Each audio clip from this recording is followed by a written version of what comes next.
I cannot believe it is that time already, but after success in Italy, England, and Belgium, it's time for Nick Bottom to find the next team he's going to take off of the bottom of their league. Welcome back, everyone, to season number 4 of Off of the Bottom. I'm Mr. Cellophane. If you've been enjoying the series so far, you know what to do. Make sure you hit the like button on this video and subscribe to the channel, please and thank you.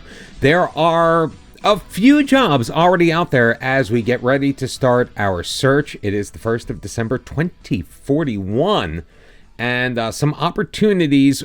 3 teams right off the bat already sitting in the relegation zone, in fact, at the bottom of their respective leagues. Plus, there is at least one team in Ligue 1 in France that is just on the precipice. Grenoble currently sitting in 16th place by goal difference alone, tied with Guignon and Lens on 9 points, sitting at the bottom of the table after 14 and 15 matches, respectively. But we have a number of options, and no surprise, there is a team from Spain already there. Now, things are a little bunched up at the bottom. Alaves with 9 points, Mallorca and Levante tied on 6 after 13 matches each. Levante already with a minus 22 goal difference, but not a ton of space they need to make up. Alaves, Real Valladolid on 9 points, just 1 win. 2 wins above those guys, and they can find themselves in a safe position. In fact, 2 wins would put them ahead of Sevilla, assuming that Sevilla didn't score again. Plus, a few of the other leagues we have been looking at. In the Eredivisie, FC Den Bosch, currently sitting on the bottom of the table, 6 points through 14, just a single victory so far. I believe that would be a massive, massive challenge. I mean, in the same amount of time, Utrecht, 14-0-0, a perfect 42 points. And of course, we can always go to the country that we have been to fairly recently in our Journeyman save on Twitch. The link is below in the description. The Liga Portugal, BetClick, finds Santa Clara in 18th place. Just a single victory to their name, 4 points through 12 matches. So a number of opportunities, which means we have jobs to apply for, interviews to go on, and we'll keep our eye and our ear to the ground, see what comes up in the meantime. And if we really wanted to, we could always fall back on international management. Apparently, the Ivory Coast wants Nick Bottom. $3,500 a week. Yeah, that ain't worth it. But we have successfully applied for the jobs at Den Bosch, Levante, as well as Santa Clara. Grenoble, since they are technically outside of the relegation zone, we're going to have to leave them alone for now. But should they drop, should a team go ahead of them, well, then they'll be ripe for the picking.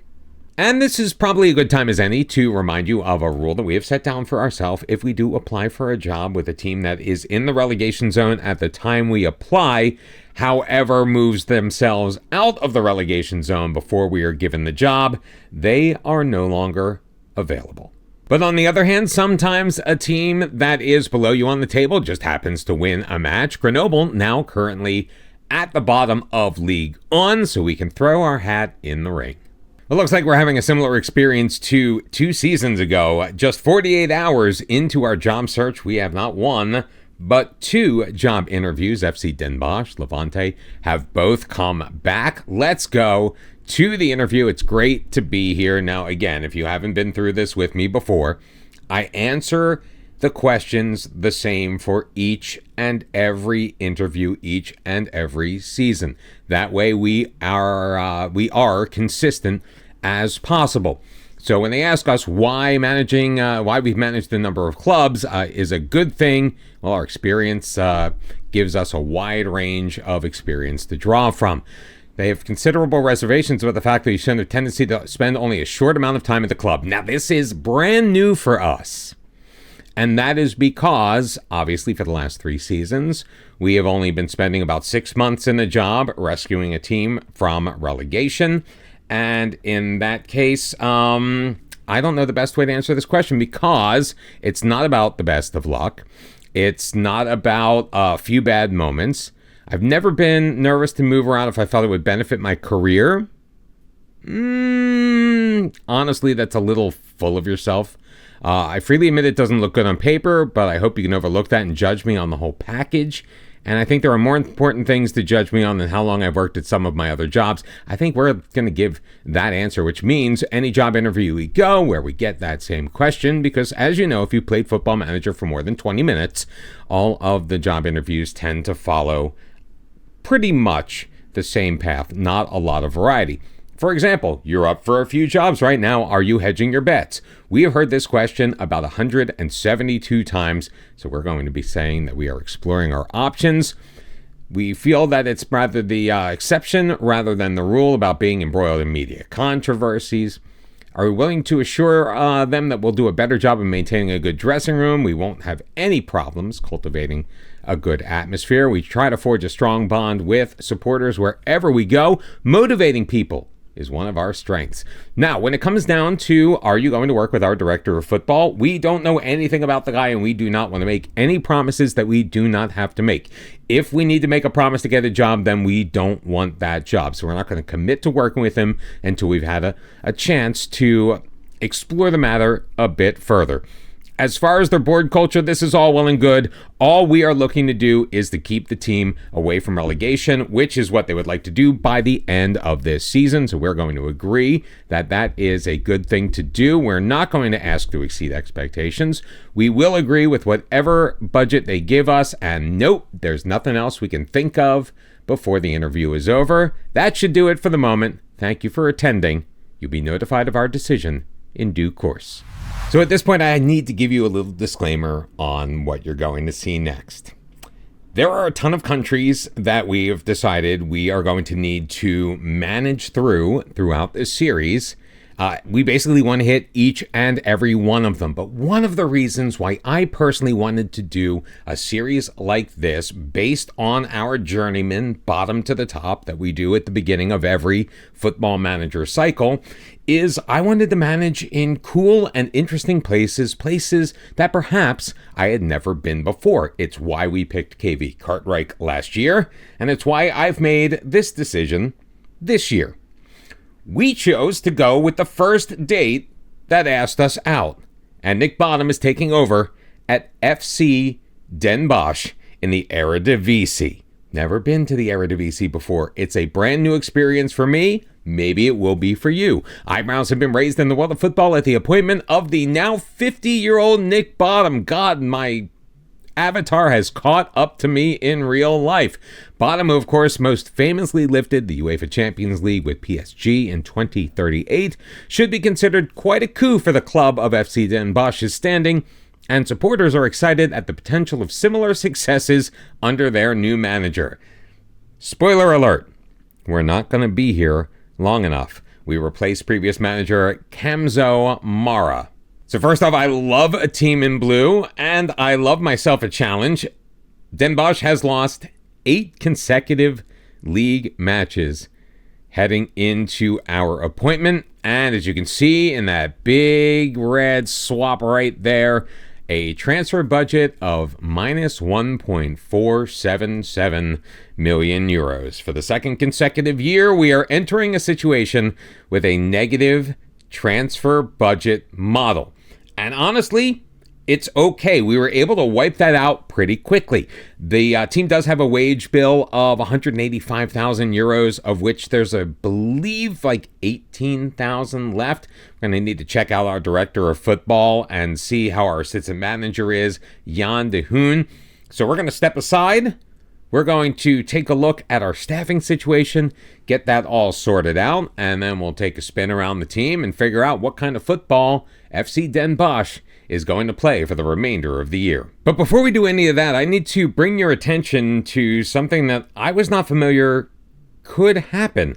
I guess because the last 3 seasons we finished in 17th, 17th, and 12th respectively, we are no longer a 5-star reputation manager. Our rep has taken a hit. So I guess Football Manager isn't taking into account the fact that Norwich was not in 17th when we took over. Palermo was most definitely not in 17th when we took over. And Kortrijk was in 15th and on the verge of being a mainstay in the relegation zone of the Jupiler Pro League. That's not important. What's important is how we finished up. So maybe we need to steamroll our way through these teams and maybe take the high reputation jobs in countries like France, Spain, and Germany, which are still on the table. Maybe take them sooner rather than later before we no longer are going to qualify. Well, the staff's all sorted, so let's take a very quick look at the squad. And I notice our first big problem, which seems to be a recurring theme throughout this series, is I've got to scroll all the way down here before we get to our first goalkeeper, and that is 33-year-old Anthony Moal, a Belgian, no youth caps, no senior caps. Not a shock. I mean, he's okay. He's only made one appearance, so he's not even the starter. He's the highest rated, but he's not even the starter. He's only made one start, gave up 2 goals with a 6.10 rating. This is starting to feel very familiar. Manuel Alanis, Mexican national, again, no international caps to his name. Attributes-wise, looks worse, has lost possession more often than the other guy. 16 appearances, 30 goals conceded, a 6.3 rating. I think I know what position we need to upgrade as soon as possible.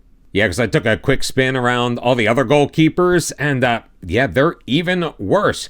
Top player as far as our current staff, now obviously the staff that we are attempting to hire isn't here yet, but the best player as deemed by the staff already here, which by the way is the worst in Netherlands, but that's neither here nor there, is an 18-year-old Italian on loan from Juventus, Domenico Falcone. He's a right-sided player, primarily a defender, only 5'9". I love short fullbacks. Although he does seem to be decent with the passing, 5.08 progressive passes per 90 minutes. I've been looking a lot more at stats recently, so that's probably going to inform a lot of the decisions we make.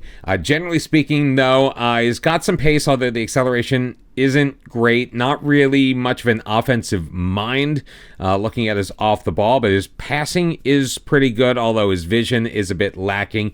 Decent amount of technique, but if this is our best player, oh boy, are we in trouble.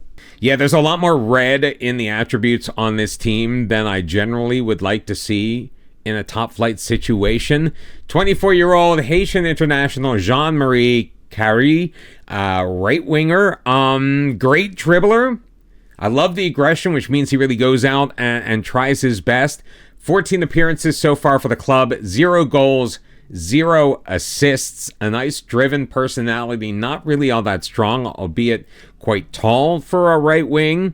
And he does like to put, and all the things we're seeing in the attributes, we are seeing in the stats as well. His 2 biggest statistical categories are dribbles per 90 minutes and pressures attempted, which I do like, but right now he seems to be fulfilling a more defensive than offensive role on a team that frankly needs offense.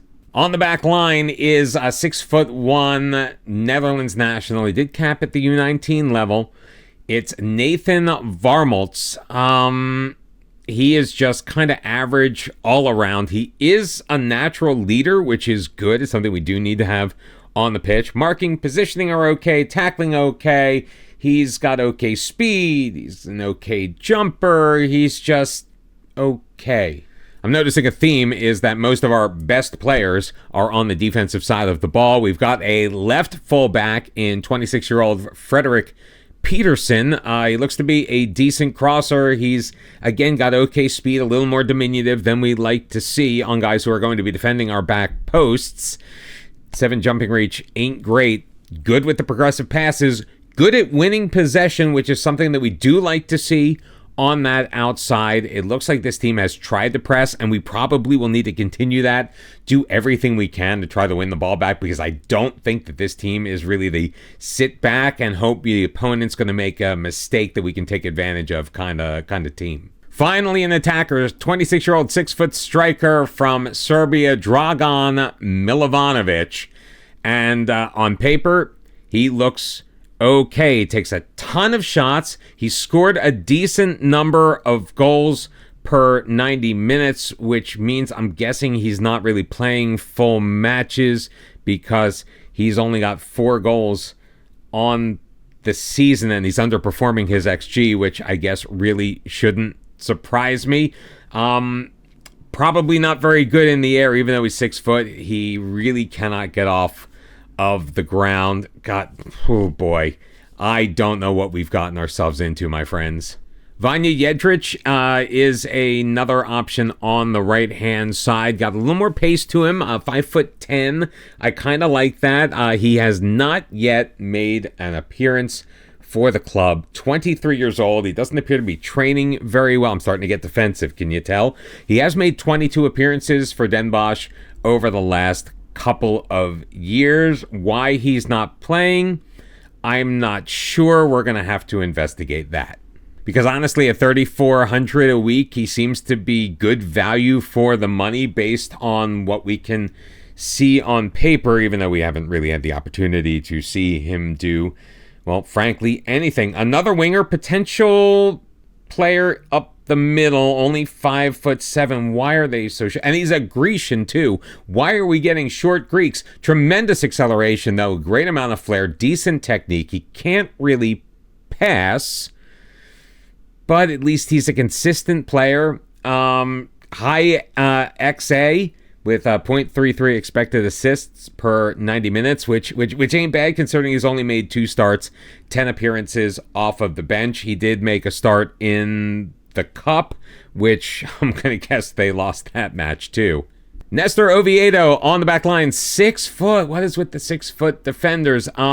This guy again is he's okay. He doesn't lose possession a lot. He doesn't win possession a ton. It's only 161% of his headers. You kind of want to be like 80 or above to be a even average or above average center back. Now, he does have a resolute personality. Maybe we just need to put him in a position to succeed. The 24-year-old, we're only paying $1,500 a week. Again, potentially good value for the money. And I feel that's something we're going to be saying a lot with this team because I think we're going to need to find some value in the money that we are spending. We are not getting as good value with 32-year-old Isidre, the Spaniard, just scoring 4 goals in 16 appearances. Yeah, he's won 17% of his headers, which overall isn't terrible. As far as strikers go, though, he needs to be better, getting off a fair number of shots and a pretty good conversion on his shots as far as getting on target. Not as strong as we would like to see from a center forward. Maybe he's a bit more suited as a number 10. Another resolute personality. I think this team really did go down the personality route, and I think that we've done that a bit with the staff hires that we are hoping to make. He likes to run with the ball through the center, knocks the ball past the opponent, cuts inside from either wing. He could be a winger as well. So an attacking player, yes. Is he a finisher? I don't know. Is he worth $12,000 a week? Probably not. I mean, at this point, I'm starting to think that whoever is giving us the star ratings, and I know star ratings don't mean anything, but whoever's giving the star ratings on this team is they're trying to sell us a bridge somewhere. Although 19-year-old Ervis Moratti, the Italian-Albanian, he's got 5 senior caps already at the age of 19, 7,750 euros per week. He seems to keep the ball well. He seems to win the ball pretty well. 74% header rating. He stands at 6'1". They rate him as his primary position is defensive midfielder, but I mean, he doesn't really have the strength for it, and his heading ability is a bit suspect, even though he can't really get in the air either. Maybe he is a better 6 rather than a center half, but based on what I've seen so far, he may be the best of the bunch. David Grusa, decent physicals. He's 6'3". He's determined, so he tries. $3,000 a week, 23-year-old Pole. He just left winger-ish. Definitely not a striker, even though he seems to be able to play in that position. I thought that it would be easy to come up with a kind of a tactical direction that I wanted to take this team in when, right off the bat, first getting here. But now I'm not so sure. Got another Greek, 23-year-old Avram Malesios, central midfielder. Not bad looking, to be honest with you. Like, he's one of the, on aggregate, better looking players. Again, good at winning possession of the ball, which is a way that we love to play with our midfield. He's naturally a ball-winning midfielder, and I think it shows with his performance. He's won 89% of his tackles, attempted a ton of pressures, and decent passing as well at 88%. The passing rating stinks, but he's got pretty good vision. I'm thinking we're going to need to put this team on a short passing possession regimen anyway, because they ain't great at much. And they got a whole ton of players who are geared toward playing out wide, but they don't really have the requisite skill to get things done. I mean, maybe Georgie Van Tiglen. He seems to be a decent crosser. He can dribble with the ball. A decent tackler as well. Like, he's supposed to be, like, with the technique and the crossing and the first touch and the flair, you expect a more attacking-minded player at 5'6". Can't really get in the air. I'm serious. I'm kind of at a loss. I'm not really sure which way we need to go. And the deeper and deeper we get in, the more confused I am. Another left winger in Nico Bezel, 5'9".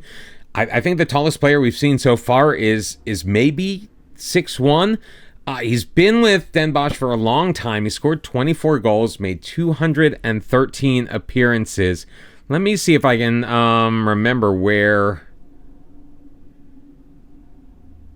games played in position. So he's been a winger, primarily a left midfielder, which is odd because when we got our introduction to the team, it appeared that the formation they were using was a narrow diamond, very much like the Diamond of Hope. Now, I don't know if they set that up because, well, it's us or not. I mean, he's started all 15 matches. He started all 15 matches out wide, so that obviously is not the system that they were using. The fans love him, so I guess he's staying.